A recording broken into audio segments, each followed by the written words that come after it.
देख रहे हैं A9 न्यूज़, पल पल की खबर। भारतीय जनता पार्टी महानगर के तत्वाधान में शिक्षाविद, चिंतक एवं भारतीय जनसंघ के संस्थापक डॉक्टर श्यामा प्रसाद मुखर्जी के बलिदान दिवस पर टाउन हॉल संगोष्ठी का आयोजन। मुरादाबाद। भारतीय जनता पार्टी महानगर के तत्वावधान में महानगर कार्यालय बुद्धि विहार पर शिक्षाविद, चिंतक एवं भारतीय जनसंघ के संस्थापक डॉक्टर श्यामा प्रसाद मुखर्जी के बलिदान दिवस के अवसर पर टाउन हॉल संगोष्ठी का आयोजन किया गया। संगोष्ठी कार्यक्रम में मुख्य अतिथि एवं मुख्य वक्ता के रूप में उत्तर प्रदेश उपभोक्ता सहकारी संघ के अध्यक्ष दर्जा राज्य मंत्री संजीव गोयल सिक्का ने भारत माता पंडित दीनदयाल उपाध्याय, श्यामा प्रसाद मुखर्जी के चित्र पुष्प अर्पित कर नमन कर एवं वंदे मातरम गायन के उपरांत संगोष्ठी का शुभारंभ किया। संजीव गोयल सिक्का ने सर्वप्रथम कहा कि डॉक्टर श्यामा प्रसाद मुखर्जी ने देश की एकता और अखंडता के लिए अपने प्राणों का बलिदान दिया। आज हम उनके कृतित्व को याद कर रहे हैं। उन्होंने कहा कि जम्मू कश्मीर से धारा 370 हटाने से बड़ी और सच्ची श्रद्धांजलि उनके प्रति और कुछ नहीं हो सकती है। उनकी इच्छा थी कि इस देश में एक निशान, एक विधान और एक प्रधान हो। संजीव गोयल सिक्का ने बताया कि डॉक्टर श्यामा प्रसाद मुखर्जी भारतीय जनसंघ के संस्थापक थे। उनका जन्म 6 जुलाई 1901 में कोलकाता के अत्यंत प्रतिष्ठित परिवार में हुआ था।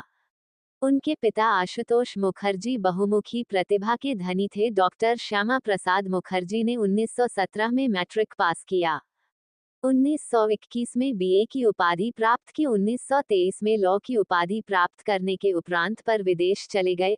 1926 में इंग्लिश से बैरिस्टर बन के लौटे। उन्होंने अल्पायु में ही विद्या अध्ययन के क्षेत्र में उल्लेखनीय सफलताएं अर्जित की। 33 वर्ष की आयु में वह कलकत्ता विश्वविद्यालय के कुलपति बने। इस पद पर नियुक्ति पाने वाले वह सबसे कम उम्र के कुलपति थे। एक विचारक तथा प्रखर शिक्षाविद के रूप में उनकी उपलब्धि और ख्याति दिन प्रतिदिन बढ़ती गई। संजीव गोयल सिक्का ने कहा कि डॉक्टर श्यामा प्रसाद मुखर्जी ने स्वेच्छा से अलख जगाने के उद्देश्य से राजनीति में प्रवेश किया। वह सच्चे अर्थों में मानवता के उपासक और सिद्धांतवादी थे। उन्होंने बहुत से गैर कांग्रेसियों हिंदुओं की मदद से कृषक प्रजा पार्टी से मिलकर प्रगतिशील गठबंधन का निर्माण किया। इस सरकार में वह वित्त मंत्री बने। इसी समय वह सावरकर की राष्ट्रवाद के प्रति आकर्षित हुए और हिंदू सभा में शामिल हुए। कार्यक्रम की प्रस्तावना पढ़ते हुए भाजपा महानगर अध्यक्ष गिरीश भंडूला ने कहा कि डॉक्टर मुखर्जी का बलिदान आज भी देश को सही दिशा दिखाने वाला है और हमें उनके आदर्शों से प्रेरणा लेनी चाहिए और उनके जीवन से सीख लेकर राष्ट्र सेवा में सक्रिय रूप से जुटना चाहिए। महापौर विनोद अग्रवाल ने कहा कि डॉक्टर श्यामा प्रसाद मुखर्जी ने एक देश में दो निशान, दो विधान, दो प्रधान नहीं चलेंगे का नारा देकर राष्ट्र की एकता के लिए जो आंदोलन किया, वह आज भी हर राष्ट्रभक्त के लिए प्रेरणा का स्रोत है। संगोष्ठी की अध्यक्षता भाजपा महानगर अध्यक्ष गिरीश भंडूला ने की। संचालन महानगर मंत्री शमी भटनागर ने किया। महानगर के अध्यक्ष भाई गिरीश भंडूला जी, हमारे गुरु जी श्रद्धे जयपाल सिंह व्यास जी, हमारे डॉक्टर विशेष गुप्ता जी, पूर्व महानगर अध्यक्ष धर्मेंद्र मिश्रा जी, पूर्व महानगर बहन अल्पना गुप्ता जी, कार्यक्रम के संयोजक अपने शशि किरण जी और मंच का संचालन कर रहे हमारे भाई शमी भट्टागर जी और सामने बैठे हुए सभी महानगर के कार्यकर्ता बंधुओं मेरे मातृशक्ति बंधुओं, मेरे से पहले गुरु जी ने विस्तार से बताया। बस मैं एक ही बात कहूंगा कि जहां हुए बलिदान मुखर्जी, वो कश्मीर हमारा है, वो कश्मीर हमारा है जो सारे का सारा है।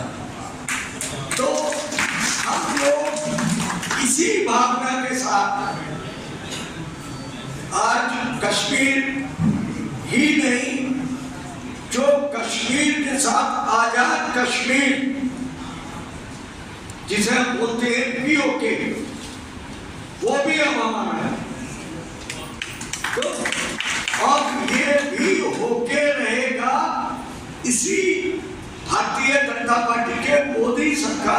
तीसरे कार्यकाल।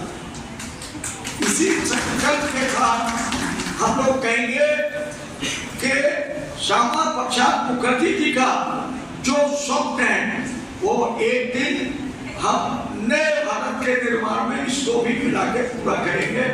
अभी पिछले दिनों ऑपरेशन सिंदूर हुआ, कुछ ही समय का वो रह गया, वरना वो सिंदूर के साथ साथ पीओके की पूरा हमारा होने वाला था। बच्चे का करो बहुत जल्दी ये सबका पूरा होगा, ऐसा हमारा मानना है। बस मैं यही एक और सूचना आप लोगों को दूंगा, परसों शाम को 5 बजे अपने यहाँ पीछे संविधान साहित्य वाटिका का निर्माण हुआ है। उसमें भारत के लोकसभा के स्पीकर आदरणीय श्रीमान आदरणीय ओम बिरला जी उसका उद्घाटन करेंगे।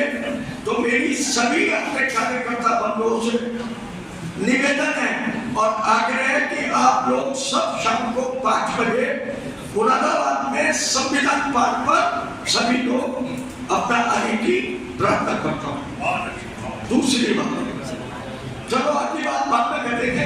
29 तारीख को माननीय योगी आदित्यनाथ जी का भी मुरादाबाद में आने का कार्यक्रम मिल गया है, उसके लिए भी आप लोगों को सूचना संगठन के माध्यम से मिल जाएगी।